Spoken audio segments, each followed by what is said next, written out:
So I am making this to help anyone that is currently in a funk at the moment, not in their mojo, not feeling themselves, you know, just not on their best vibes. So I am making this video to kind of lay out how I have gotten out of my funks and what has actually worked, as opposed to all of the information that is thrown at us all the time that doesn't really do anything. So yeah, I kind of want to just go through what tools and exercises and things I did that actually managed to get me from being in like a shit place to being in a good place. So yeah, I'm just going to work through them all. So the first thing to do is to really sit down and start to figure out why you are in the like these kind of things, like falling back into old habits and old behaviors and old ways of thinking. They don't just come out of nowhere, you know.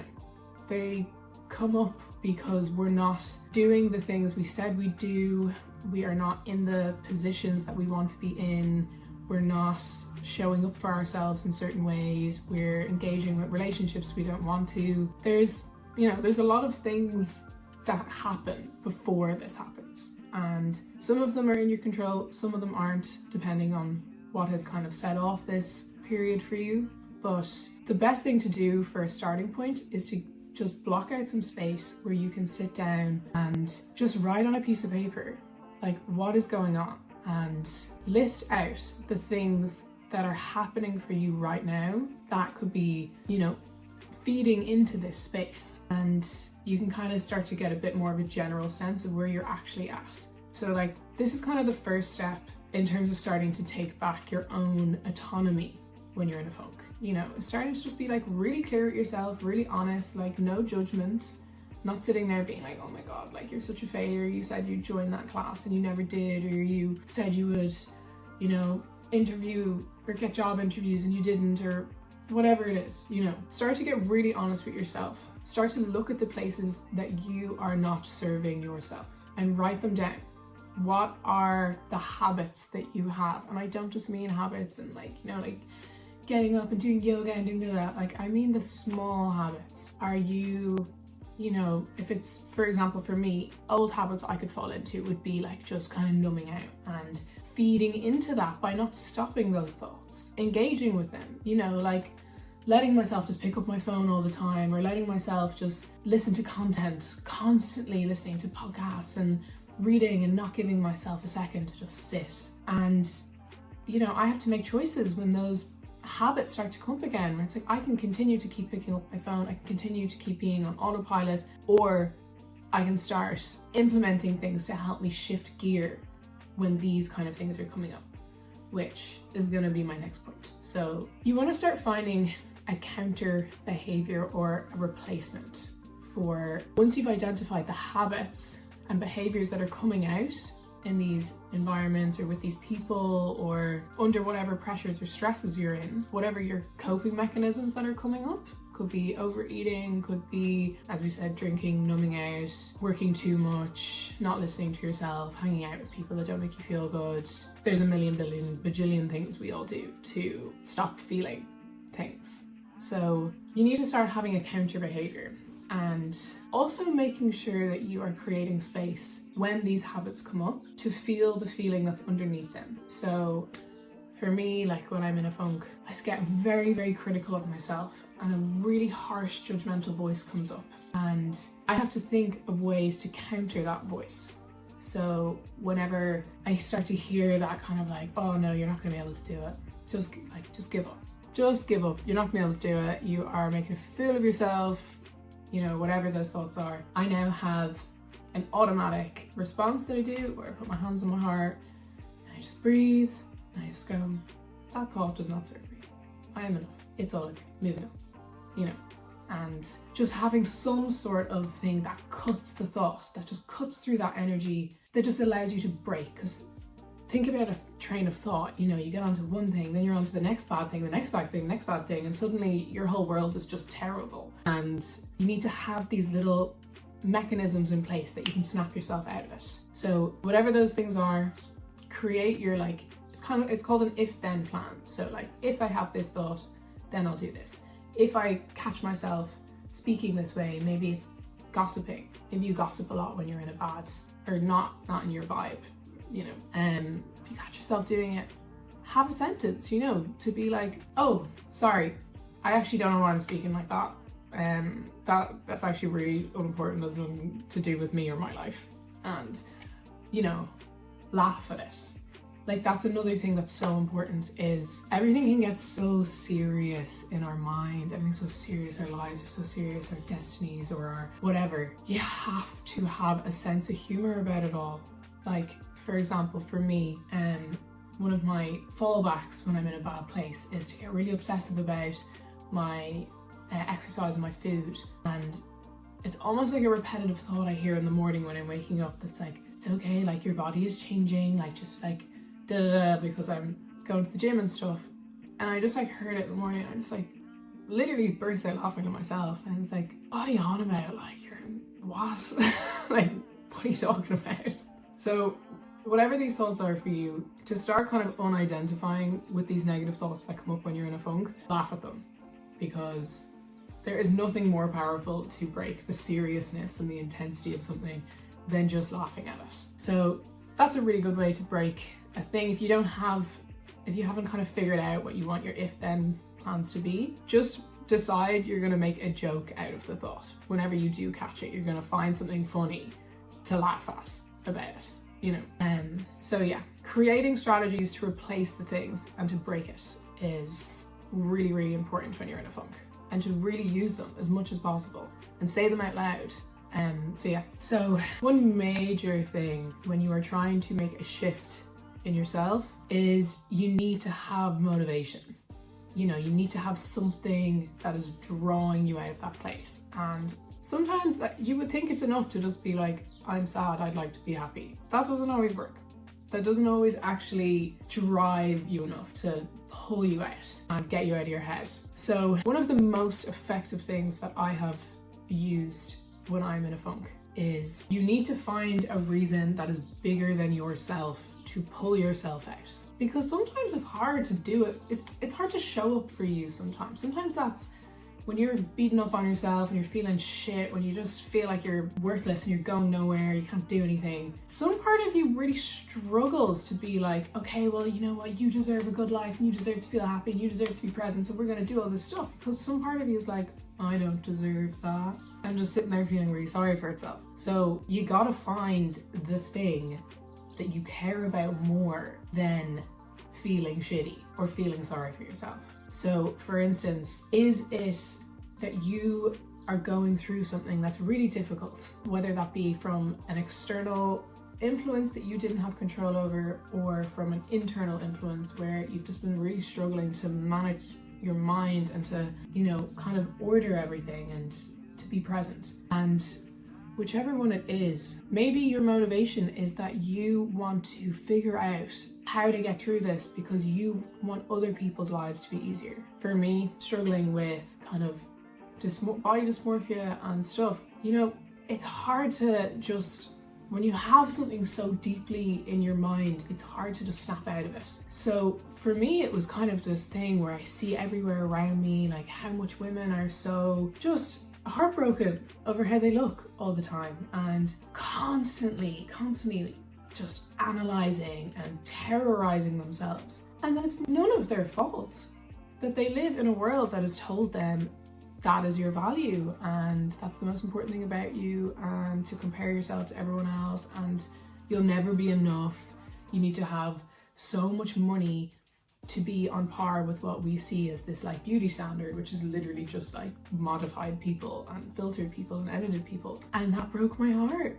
And I felt it so deeply and just thought to myself, like, this is so hard for you to get out of this mindset, body dysmorphia, and all of these thought patterns are so deep in you. But this isn't just about me. I want to come through this because I don't want other women to feel what I've felt. I want to be able to be a support. I don't want to be someone that role models bad behaviors and bad influences and ways of speaking to myself. I don't want my little sister to see me bullying myself, and for her to learn that that's okay and that's how she should act. And that drove me to completely change the way I relate to nutrition and food and exercise. And it's in no way totally amazing where I'm just like, oh my god, I'm just like a temple and I just love my body, you know. But I'm miles, like a million miles away from where I was, and I can feel confident and I can enjoy everything my body is now and what it does for me and what a miracle it is. And I wouldn't have been able to do that without having something that is greater than me.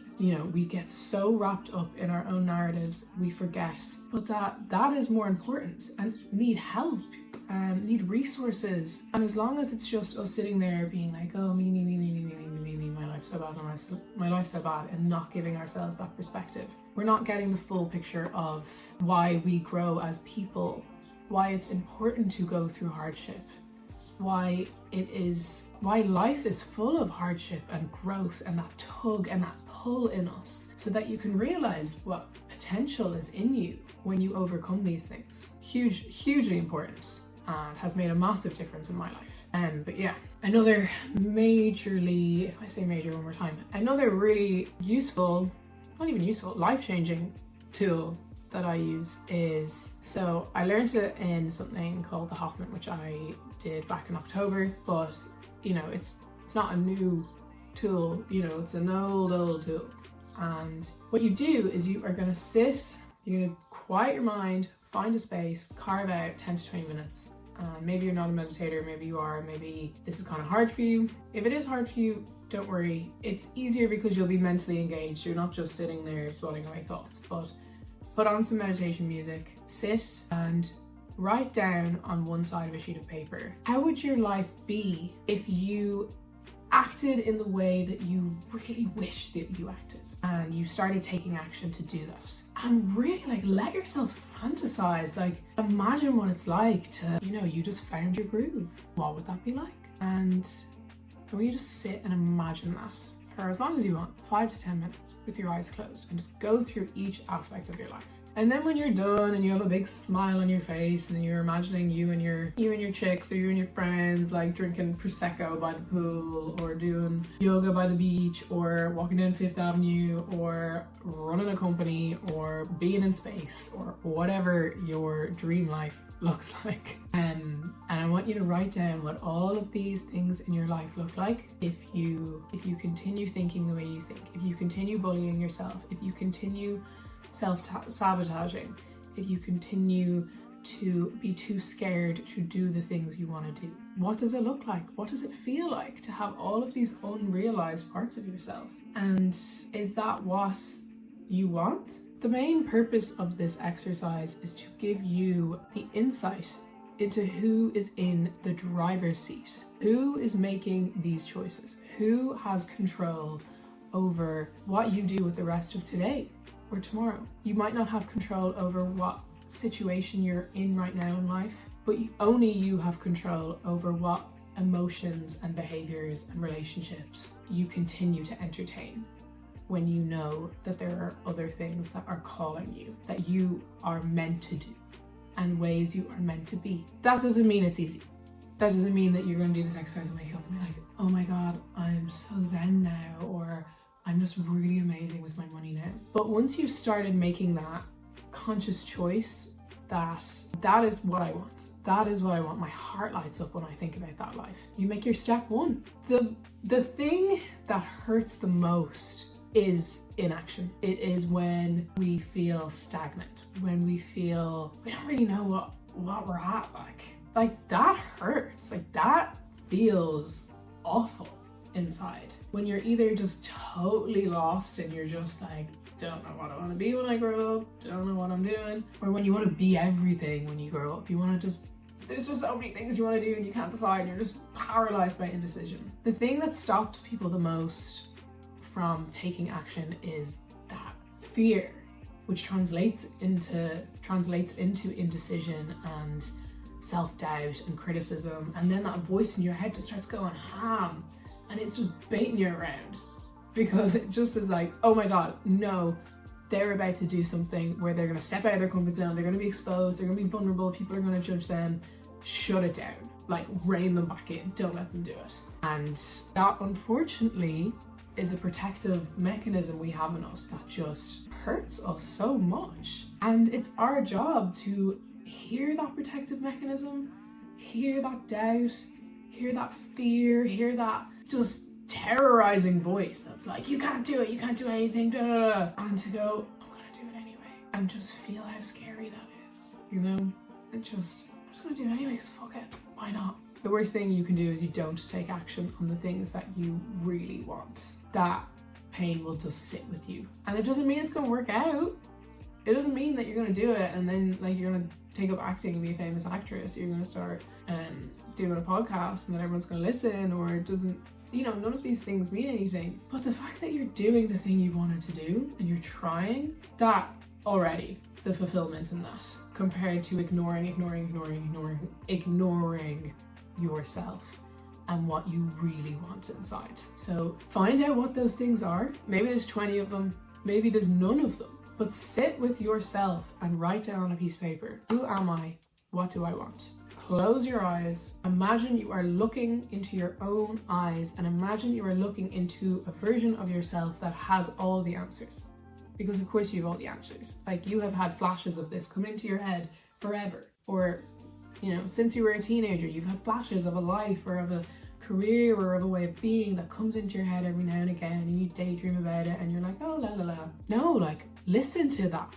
That is your deepest desires talking to you. So write it down. Ask yourself, talk to yourself.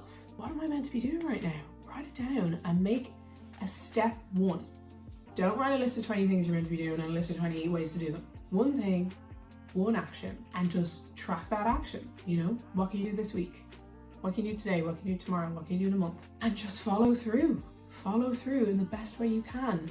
That act of showing up for yourself in that way is already gonna start shifting you out of this space of being in a funk, being in old behaviors. So just do it. The last thing is make it your duty to just do things that make you feel good as much as possible. And I don't mean good in that quick pleasure sense, like, you know, having an entire tub of ice cream, if that's not actually what's going to make you feel good. Maybe it will. I love having ice cream. Ice cream's great. But if you're doing it in a way that is sticky and just like self-hating or something, you know, if it's, you know, going to the drink, going to the party, going to the after session, whatever it is, you know what your versions are. Just, what's my train of thought? What am I saying? Remembered. Make it your priority to do the things that make you feel good. To do the things that make you just feel like you're in the moment. That is the key to life. We have heard it from every philosophy and culture forever, for all of human history, that the present moment is the most powerful moment. And I know it sounds like generic at this point because we hear it all the time. But like, life is not about just constantly planning and da da da da. We make space for that. Make space for that time for self-reflection and growth and switching up and listening to ourselves, but make time for things that make you forget that you have a voice in your head.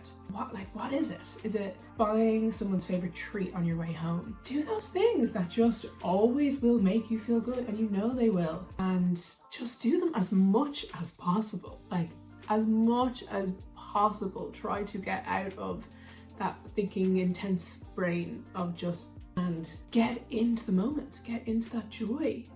Get into that kindness place. Kindness for either yourself or for someone you love. For someone you don't love. For a stranger. Do it for anyone. That's the great thing about kindness. You can just use it willy-nilly. Smile at a stranger on your walk. Whatever it is. But make that your number one priority. And yes, we have other things to be doing in work and in school and whatever, but even in school or in work or in college or at home, what can you do with those duties that make them feel better? Like, just start bringing that into your life, start bringing that into your day. The more breaks you get from that intensity, that is all it is really. Not being able to be present, worrying, stressing, fretting, thinking about the future all the time, but in the bad ways, or thinking about the past all the time in the bad ways, and not just being here with yourself. So create more moments like that, write them down, track them. Like, for 2 weeks, just make a repetitive to-do list of things that you're going to do once a day, maybe only 3, that you know will just bring your vibes up or make you feel happier. The last thing I'm going to talk about is to let it be okay that you aren't feeling yourself right now. If you didn't have these periods in your life where you weren't feeling your best, you couldn't have the other times where you do feel your best, because you wouldn't have anything to compare it to. And that is the kind of gift of life, is we have these yin and yang moments, we have these ups and downs, we have these breakthroughs and pitfalls. Life is just this, sequence of experiences that are just expanding you and making you grow and making you learn and making you a better version of yourself if you choose to. And one thing that I always kind of struggle with is when I get in a funk, I think I'm always going to be in a funk and I forget what its purpose is. When you're in that place, it's just your mind telling you that you need change. You're ready for something else. Something's not working. And to just kind of let that be, just let that be okay. Let it be normal. Let it be part of life. And ask yourself, what can I learn from this? What can I do from this? How can I accept this and move forward with it? Don't get trapped in the negative cycle of just like, I'm stuck like this, my mind is shit, my thoughts are always I have no control. Like, just be like, no, I'm going to use this as an opportunity to listen to my emotions, which is a huge problem for a lot of us now, because we're so overstimulated. Is we're in the intellect a lot. We're in that thinking part of our brain that is analyzing and looking for reasons to be alert, looking for stress, looking for people that are, bad, looking for all the badness in people, looking for the badness in ourselves, looking for all the reasons to feel fear. And just start giving yourself that space to listen to your emotion. Why are you feeling these ways? Or what is this funk telling you? What feeling is it telling you? Is it telling you you're stressed? Is it telling you you're overwhelmed? Is it telling you you're not getting enough love? Is it telling you you're not giving enough love? Is it telling you that there's a cause you really want to be fighting for? Is it telling you that it really wants you to be making money, or you really want to be making more money, or in a different job, or you want your partner to be showing you more affection, or you don't know how to communicate? Whatever the million, bajillion, gazillion reasons are that people go into these states. Which ones are coming up for you? Listen to those feelings, name them, acknowledge them, and then ask yourself, okay, what can I do to give myself that security? Use this as an opportunity. Look at it as a teacher. That's what I do when I go into these states. I go, okay, like, you are my teacher. What are you teaching me about myself? To the funk, to the negative behaviors. Every single time you go into one of these, it is an opportunity for you to get better at coming out of them. You're never going to not have them, because that's life. There'll always be something that happens that makes you feel a bit off, but you can get better and better at listening to yourself and stopping it and going, oh, that's actually got nothing to do with me. Those thoughts, whatever, that's just that part of my brain that's bullying me. It actually means something else, and being really quick at identifying what it actually means. Those are the things that I've been doing for the most recent funk I was in, and those are the ways that I've pulled myself out. Having that strong dialect with myself, leaning on myself, knowing that I am the person that I can fall back on by taking these actions, by implementing these things, by being stronger in my mind than that bullying voice or those bullying thoughts as much as possible, and being as compassionate as possible. You cannot get out of these states of mind by talking to yourself with the same voice that is with you when you're in it. If your voice is a tyrant, being like, you better be more compassionate and more active and be doing a million more things with yourself, you loser, like, that's never gonna work. You gotta find that soft, comforting, loving voice in you, and anytime you hear that harsh voice, switch over and just look at that other voice with love and be like, okay, they're feeling some way, what do they need from me? So yeah, hopefully this is helpful for someone. I have a lot more videos in mind for different things, because my mind has been a mad place and I have had to find a lot of tools to navigate, but thank God I have, because hopefully they can be of service to others. But just believe in yourself, have faith in yourself, have a knowing that you are actually pretty amazing and that you've got this. Whatever it is, that you've got this. Look at the resilience of humans all around us. Look at the things humans have been through and they get out of it. We are built to be amazing and to evolve, and you are no different. You are a beautiful, unique essence and presence on this planet, and you have the ability to do anything you want. Like, you are just enough and capable. So thank you so much for listening. If you've listened to all of this, and you got this. You have absolutely got this. I believe in you.